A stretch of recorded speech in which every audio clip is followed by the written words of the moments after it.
Hello and welcome to the Album Man. Today I'm going to be reviewing Let There Be Rock by AC/DC. And sorry this review is late by a little bit. I will be catching up on the AC/DC's discography just a bit. I'll have to do probably like Power Ridge and Highway to Hell in this same day, and then everything will be back to just one video per day. So anyway, just to clarify before we get into this album, there's a lot of confusion in my last review about exactly how I'm reviewing the albums. I'm only reviewing the original UK releases, so the track orders on the UK releases, and I'm following the order of the UK release, simply because, well, I'm from the UK, and it just makes things nice and easy instead of going through all the Australian ones, and the UK releases are the ones I'm used to, so it's that bit easier, I suppose. Anyhow, this is the third album, shockingly enough, and this was released in 1977, and really to me, it's very much a pivotal release in AC/DC's discography.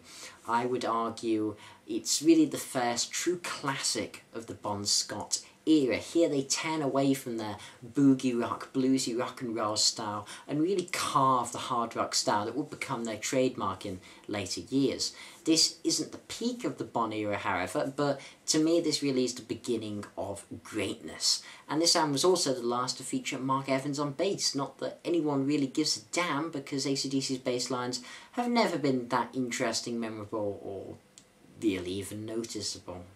And one thing before this, just relating to the version I'm reviewing, I was unsure whether to review the version. I mean, the CD copy I have, Let There Be Rock, does contain Problem Child, a shortened version, but of course that album was already on Dirty D's, which we've already gone through. But I was having a look, and apparently the original UK vinyl release did contain Crabsody In Blue, which was also on the Australian one. So I decided to review how it was as the album was originally released in the UK. So I'll be ignoring Problem Child and talking about Crabsody In Blue. In fact, I may as well just talk about Crabsody In Blue off the bat, to be honest. Why not? Just get it done.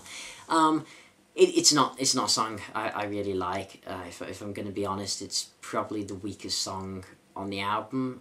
Yeah, I mean, it's better than having a shortened version of Problem Child, just because we've already had Problem Child before.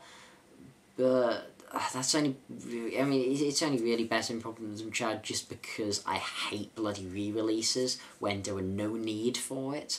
I mean, Problem Child's one of my favourite Bon era songs, so it's obviously not a better song. Really, I mean, this song, it seems to be about crabs, and no, not the lovely crustaceans. No. Instead, this song, like The Jack, is a humorous song about STIs, and I can't say it's really my style of humour, if I'm gonna be honest. And then combined with a dull, generic, bluesy musical backdrop, it's not the song, it's a song I honestly would probably skip over if I had a copy of the album containing it, as I often skip over the shortened version of Problem Child because I just find it quite unnecessary. Though generally speaking, I mean, the rest of the album really is quite top-notch, and definitely the most consistent AC/DC album up to this point. Well, it's not quite as stunning an album as, well, the ones that would follow. It definitely sets the tone for AC/DC by inventing this distinct brand of rock and roll, and there's no other better celebration of this than really with the track Let There Be Rock. This is one of the heaviest and most interesting tracks in the discography. I definitely say it's one of the heaviest. I would say it's one of the times they really border closest to heavy metal with those guitarists. I mean, we have Bon Scott preaching the lyrics like from a church sermon as he tells us the story of rock music, with just a bass and drums behind him before Malcolm comes in with this heavy, distorted riffage, and Angus's lead weight goes mental over the top. It's just hard-hitting, brilliantly executed, and cleverly composed rock music that is just extremely effective at what it does. And originally I actually didn't like it. I wasn't too much of a fan of the way that Bon delivered the lyrics, but it's definitely grown on me a lot. It's a song I really enjoy nowadays. And other fan favourites include Bad Boy Boogie, with a signature riff that could only be AC/DC, definitely taking that full advantage of those two guitars that the band employs, and proving, in my opinion, really why Malcolm was just as valuable to the band as Angus. I have always considered Malcolm to be one of the great rhythm guitarists, and his interplay and Angus to really be pinnacle to, well, not pinnacle, to be crucial to the band's success even. While Angus's style and the way he dresses or his school uniform and his solos often steal the show, if I were to make a list of great rock guitarists, there's a reason I would put the Young brothers together instead of just Angus. Though saying that, Angus really does outdo himself on this song, which is one of the greatest guitar performances of his career, with electrifying riffage and soloing in this track, complemented by Bond's autobiographical and well-sung vocals, just awesome. But Angus, his best guitar performance is on one of the other tracks on this album. I mean, Whole Lotta Rosie. This steals the show. It's not just the best track on the album, but it's the second best AC/DC song of Bond's career. It's easy to guess what my favourite Bond era AC/DC song is, because it's the most cliche and overplayed, but yeah, I still love it. Whole Lotta Rosie is a powerful, heavy song. This shows why they're one of the most defining bands of the 70s and 80s. It's just a dirty, explosive finale featuring one of the all-time great guitar riffs. Of course, it's one of the most infectious that I've heard in rock music.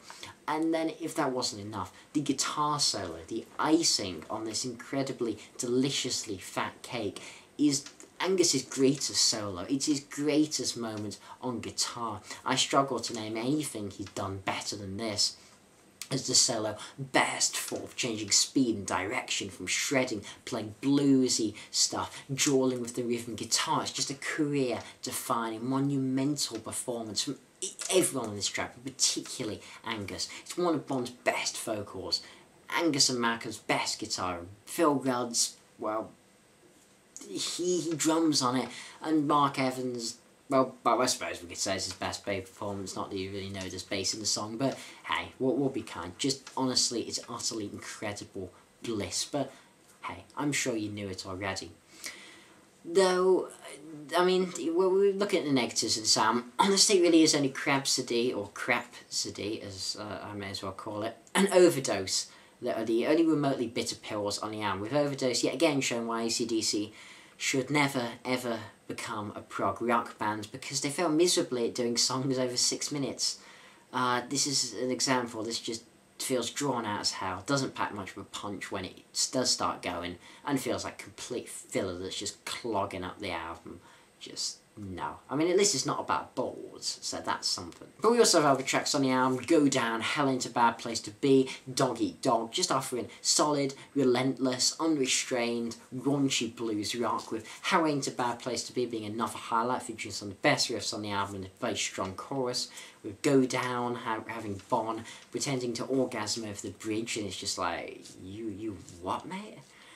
Really, the only criticism I have of this album is the guitar tone, aside from the couple of songs I've said. The guitar tone is a little off. I don't know, it just sounds a bit like the distortion you get from one of those really super cheapy amps that you find in cash converters or something. It just doesn't sound quite as refined as their other albums, and can be a little grating, but not enough to detract from the songwriting. This album gets an 8 out of 10. It's a remarkably solid album. It is let down by a couple of weak links and the tone being a bit off. It's not a perfect album, but damn, are they getting closer. And we are getting nearer to covering their perfect 10, their masterpiece. But which album is it going to be? Is it going to be Parage, Highway to Hell, or Back in Black? Well, we'll see tomorrow if Parage is their perfect album. This has been TheAIbumMan. Thanks for watching, comment, subscribe, and as usual, long live rock and roll.